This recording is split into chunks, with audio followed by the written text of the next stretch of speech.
ทิศโตทุกคนเอ้ยเบิ่งช่วยกันในทางนี้พี่ลึก เปิดระบบอันกันมืนเนาะทุกคนกันมืนกับกันลื่นแล้วก็ระบบที่ว่ามันสิบืนขี้ตมมานะกดดูนี่มันจะขึ้นมานี่กากันมืนนี่มันเพราะว่าเป็นเกียร์ออโต้เลยทุกคนแล้วเขาตบมาเป็นเกียร์กระปุกก็ได้มันเป็นเกียร์กระปุกเลข4ตอนนี้ปะเลข4เขาก็ลงมาใส่ประมาณเลข2เร่งไปบาทนี่เมืองในหนทางนะฝนตก2 มือติดหนทางบ้านข่อยบุญอุยปุ้ยธรรมชาติเนาะทุกคนเนาะมันเป็นทางดินดากทางดินแดงอันนี้ก็ถือว่ายังดีได้ยังโอเคได้ทุกคนเลยอันแต่เก่านี่ป้าแต่เก่านี่แห้งคันบอพอบ้านเพิ่นบ่ปัวแปลงปีกายนี่แห้งสิกระเตกกว่านี่ได้มันเป็นคุมเป็นบ่อเด้อันนี้ยังดีได้พอบ้านเพิ่นถือว่าเพิ่นเฮ็ดได้สำนีชมเชยพอบ้านมันโคกพอบ้านเล่น นำพาพัฒนาสร้างสาประเทศชาติเนาะบ้านเมืองถือว่าโอเคขึ้นได้พาเพิ่นเข้ามาได้พี่น้องเอ้ยคอยไปเขาอย่ามันมืนนะอย่ามัน มันเจริญรถจักรโอ้เห็นบ่จากเจือกเห็นปะ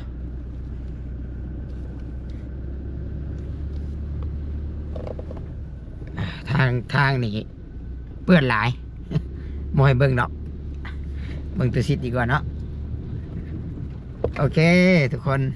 จังไดกราบทักทายสบายดีเด้อสบายดีวันสุขคนบอกว่า จะอยู่ใส่พี่น้องเนาะอยู่ใกล้อยู่ไกลอยู่ไทยอยู่ลาวและอยู่ต่างประเทศเนาะโดยเฉพาะกะอยู่ทาง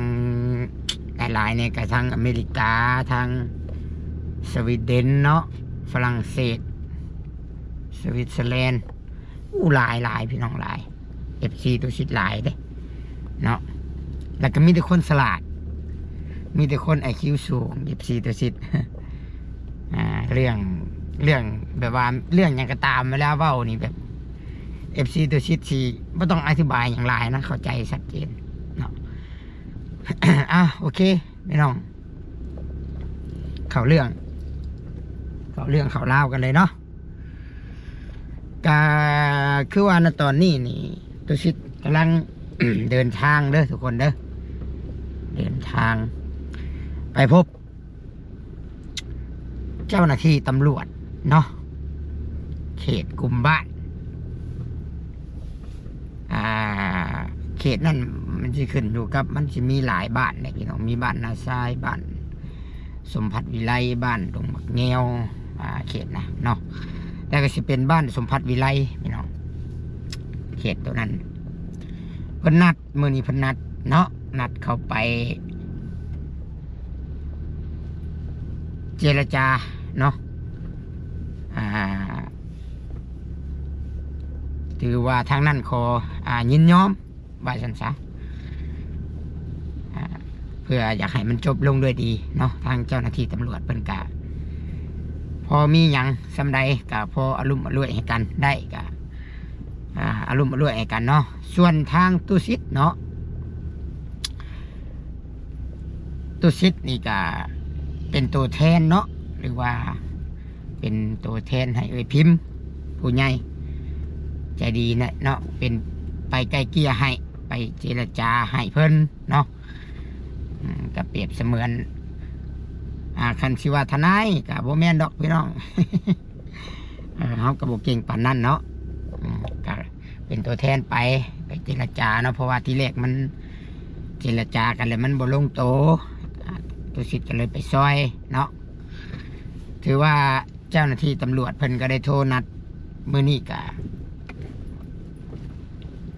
ได้เข้าไปพบหน้ากันเนาะได้เข้าไปพบหน้ากัน หลังจากที่ว่าไปเจอกันอยู่เฮือนในบ้านนี่โอ้ย ก็คุยกันโบลงโตก็นักใจทั้งในบ้านเพิ่นก็นักใจเนาะเพิ่นก็บริติเพิ่นได้ทุกคนคอยบริติในบ้านได้เนาะแล้วก็บ่ได้ว่าไปเป็นศัตรูกับไผดอกเพียงแต่ว่าอยากให้มันจบลงโดยดีบัดนี้นี่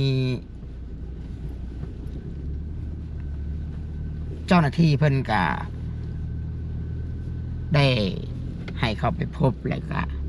เพิ่นก็เว้ามาข่าวๆอยู่ว่าทางนั้นนี่ก็อยากจบเรื่องเนาะอยากจบเรื่องป้าทางโอ้ยหยุดไว้ก่อนเด้อพี่น้องเด้อหยุดไว้ก่อนเด้อผู้มันสิบ่ตีท้ายสิบ่รถข่อยนี่เฮ้ยพี่ลึกแท้อ๋อโธ่เบิ่งเก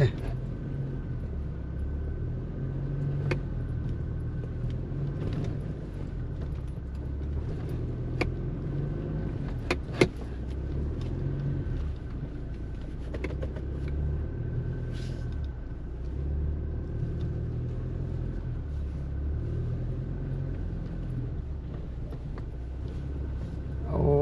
ตายหนทางถนนหนทางมันคือพี่ลึกแท้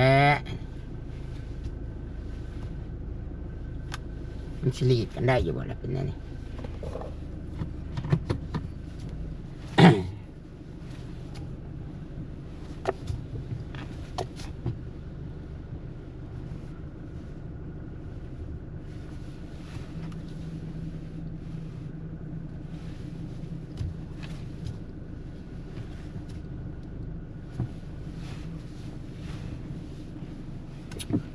โอ้ตาย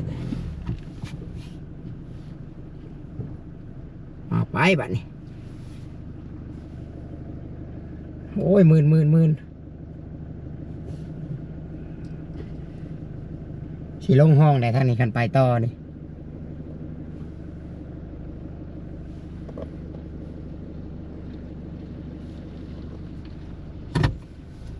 ปู้หนทางนี่พี่ลึกกะลีได้พี่น้องเลย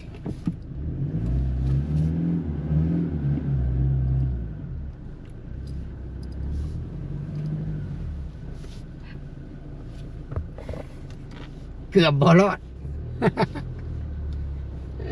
ใครแต่มันมีระบบที่ว่าซอย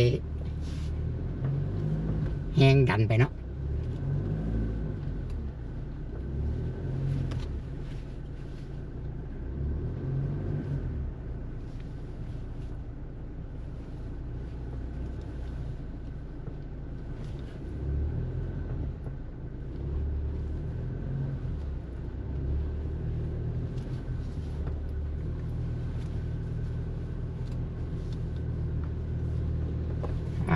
ไปเรื่อยๆพี่น้องบิดแล้วบ้านนี้บิดบอลยากบิดตรงมันไหลเนาะ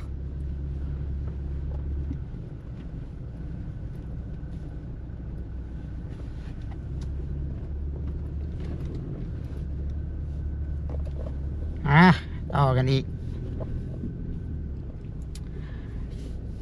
ทางเจ้าหน้าที่เพิ่นก็ยืนขอเสนอเนาะถือว่าเพิ่นก็อยากให้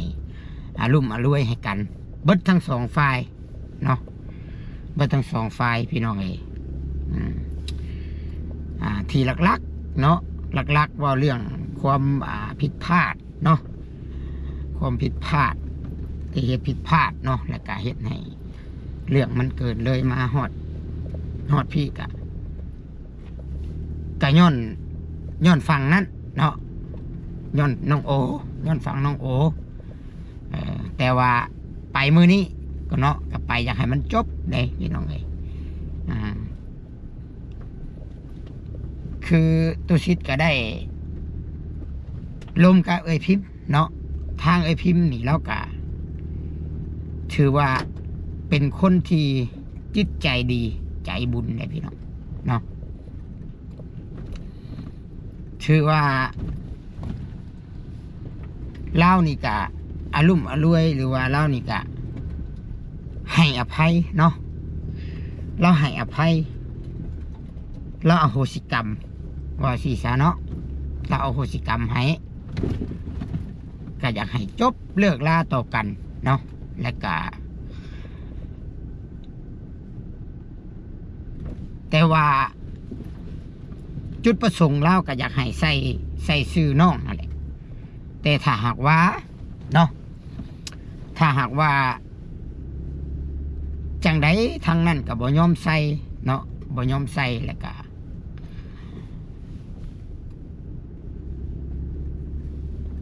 คันใส่ไปเนาะก็อนาคตพี่น้องอนาคตนี่จักสิเป็นจังใดก็บ่ฮู้แหละเนาะแต่ว่าพิมพ์เราก็เลยว่าในเมื่อเป็นแบบสั้นเนาะอันนี้ทางเจ้าหน้าที่ก็เลยว่าคันว่าสิใช้และเด็กน้อย2 คนน่ะต้องมาอยู่ลาวพี่น้องเนาะต้องแบบว่ามีหน้าอยู่ลาวเนาะและบัดนี้นี่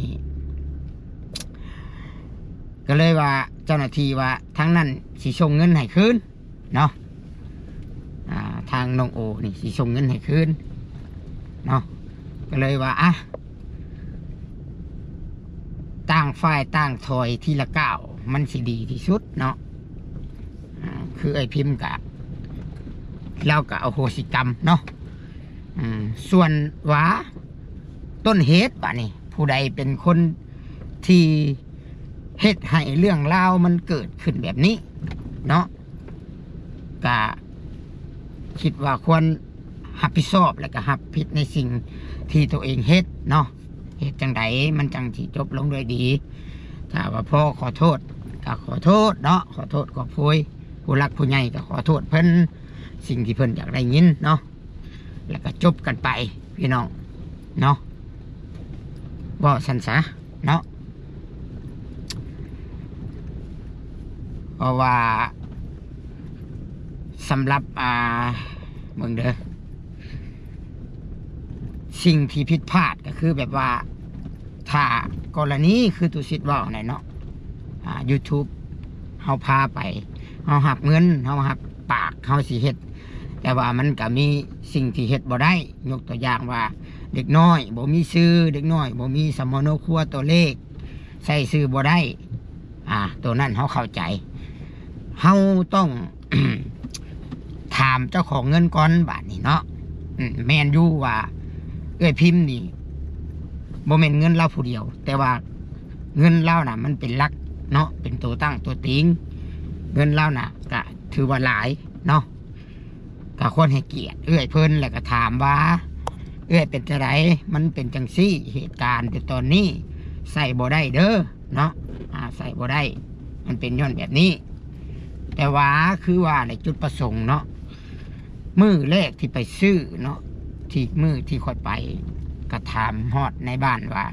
เป็นจังไดตอนที่ซื้อน่ะเพิ่นได้เสนออยู่บ่ว่าให้ซื้อใส่ชื่อเด็กน้อยอันนี้ก็ได้ยินจากปากในบ้านเองเพิ่นว่าทางผู้ที่พาเท่าโอมาซื้อเนาะยูทูบเบอร์หรือว่าบ่าวลาวน่ะบ่ได้บอกชื่อเนาะตัวนี้แหละที่ว่าเฮาเฮ็ดผิดพลาดหรือว่าเฮาบกพร่องเนาะก็อาจจะด้วยผู้ใหญ่ที่สิสร้างเฮือนให้ห้ามบ่ให้ใส่เนาะเฮาก็ต้องบอกได้โอ้ยแม่เอ้ยคันสิบ่ให้ใส่ซื้อเนาะตามที่เด็กน้อยอันนั้นตามที่บ่ให้ใส่ซื้อเด็กน้อยอันนั้นอยากให้ใส่ซื้อเท่าโอผู้เดียวบัดนี้เงินนี่มันบ่แม่นเงินของผู้เดียวเด้อมันหลายคนเดี๋ยวลูกว่าหรือน้องขอปรึกษาเจ้าของเงินแต่ละคนก่อนเด้อว่าเพิ่นสิโอเคบ่เนาะเฮาย่านเพิ่นติเฮานี่เฮาต้องเว้าแบบนี้แต่ทีแรกเนาะเรื่องมันสิบ่เกิดเนาะกกปลายสาเหตุมันสิเป็นมันก็เป็นแบบนี้เนาะแต่มันจังบ่เกิดมาฮอดพี่ซะว่าง่ายๆมันจังบ่ลามมาฮอดพี่เนาะและบัดนี้ พี่น้องส่วน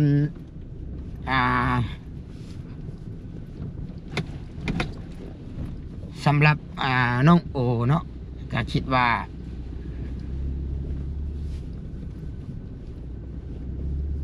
ก็มีแต่เว้าตามความจริงเนาะสมมติว่าก็บ่เคยได้บ่เคยมีอยากได้เนาะอยากเป็นชื่อผู้เดียวกับบอกผู้รักผู้ใหญ่เพิ่นจบเจือเนาะบ่แม่นว่าเฮาสิบ่ายเบี่ยงเนาะโยนกันไปกันมาคือเราเว้าตั้งมือทำอิฐนะว่าบ่ฮู้จักเราว่าบ่ฮู้จักเพิ่นบ่ได้บอกอันให้ใส่ชื่อก็บ่ได้บอกว่าซั่นมือชื่อแต่เฮากลับไปเบิ่งคลิปนั่นเราฮู้ตั้งแต่คลิปวันที่5 เดือน 5ผู้ใดเนาะ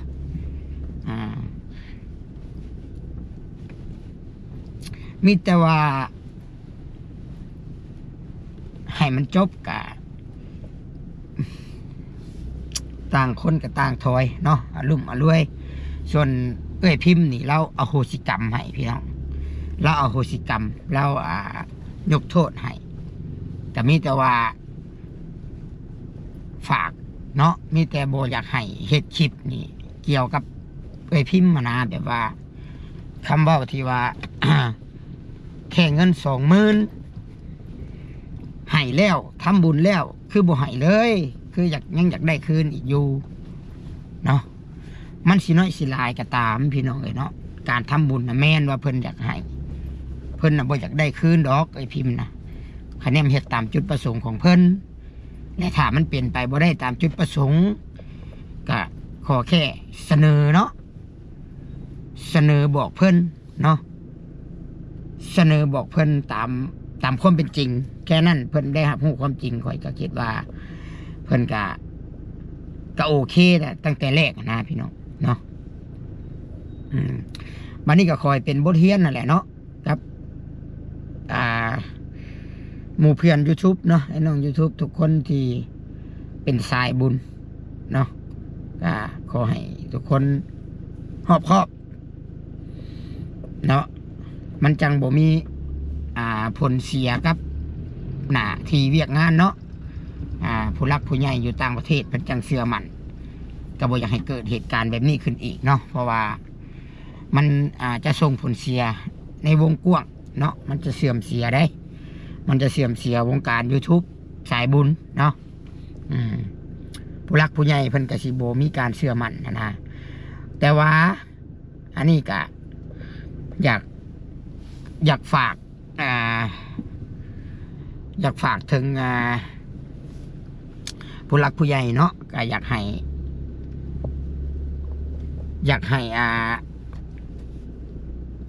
จำแนกตัดสินเป็นบุคคลไปเนาะเป็นบุคคลไปคันว่าเหมารวมนี่มันก็คือว่าอันนั้นโพดเนาะแต่ตุสิทธิ์เชื่อว่าผู้รักผู้ใหญ่ทุกคนนี่เพิ่นก็คือสีสลัดและก็เข้าใจดีเนาะว่าควรเป็นแบบใดนะเพราะว่ากันชิว่าแล้วก็มันก็บ่เคยเกิดขึ้น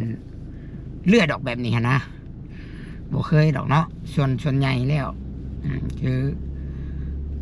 แต่ละคนที่ผ่านมาเนาะคือสำหรับตุชิตนี่คือหลายๆคนก็เฮาหับเงินแล้วก็เฮาก็ต้องเฮ็ดตามจุดประสงค์ของเพิ่นเนาะถ้ามันเป็นไปบ่ได้เฮาก็อธิบายแล้วก็เว้าสู่เพิ่นฟังว่าย้อนตัวใดเนาะรวมแล้วสุดท้ายนี่ก็มีแต่ว่าตัวใดที่ว่ามันผิดพลาดไปก็แก้ไขเนาะปรับปรุงเปลี่ยนแปลงขอโทษขอโพยกันไปกันเป็นไปได้นะเนาะก็ว่าง่ายๆว่าคิดว่าต้นเหตุมันเกิดจากหยังเลยกะคำขอโทษเนาะที่ผู้ใหญ่อยากได้ยินกะมันกะสิโอเคเลยพี่น้องเลยเนาะกะคิดว่าเนาะคำว่าเกียรติศักดิ์ศรีเนาะแต่ละคนมีเบิดทุกคนค่อยเข้าใจว่ามีเบิดเนาะ คือคำสุภาษิตเพิ่นว่าแหละคนลาวมักเว้าลาวตายย้อนเกียรติเนาะลาวน่ะตายย้อนเกียรติเวียดตายย้อนชูศรีเพิ่นว่าแต่คำว่าเกียรติเนาะศักดิ์ศรีเฮาก็ต้องเบิ่งว่าถ้าเฮาบ่ผิดน่ะแม่นเนาะถ้าเฮาบ่ผิดน่ะแม่นไผสิว่าจังใดก็เฮาก็ยึดมั่นในหลักมั่นในความเป็นจริงเนาะในสิ่งที่มันถูกต้องน่ะไผบ่ว่าบ่กล้าว่าเฮาคันเฮาบ่ผิดเนาะและในเมื่อเฮาเป็นคนผิดเนาะความผิดมันก็บ่ได้นักหนาอีหยังดอกเนาะแค่ว่าเฮาคำขอโทษด้วยความจริงใจให้ผู้รักผู้ใหญ่เพิ่นได้ยินนี่นะคิดว่าเกียรติศักดิ์ศรีมันก็ควรลดลงเนาะพี่น้องเนาะมีเบิดทุกคนเกียรติศักดิ์ศรีมีเบิดอยู่แต่สิ่งใดเฮาควรขอโทษเฮาขอโทษได้ก็ขอโทษเนาะมันสิเป็นผลดีต่อตัวเฮาเองพี่น้องมันสิเป็นผลดีต่อตัวเฮาเองเนาะและข่อยเชื่อว่าถ้าว่าเฮาผิดเฮาสำนึกผิดและเฮาขอโทษเชื่อว่าหลายๆคนก็จะให้อภัยคือเก่าเนาะจะให้อภัยให้โอกาสว่าซั่นซะเนาะมันก็ภาพลักษณ์ของเฮามันก็สิบ่เสียหายไปหลายเนาะโอเคพี่น้องฮอดทางใหญ่แล้วบัดนี้ผู้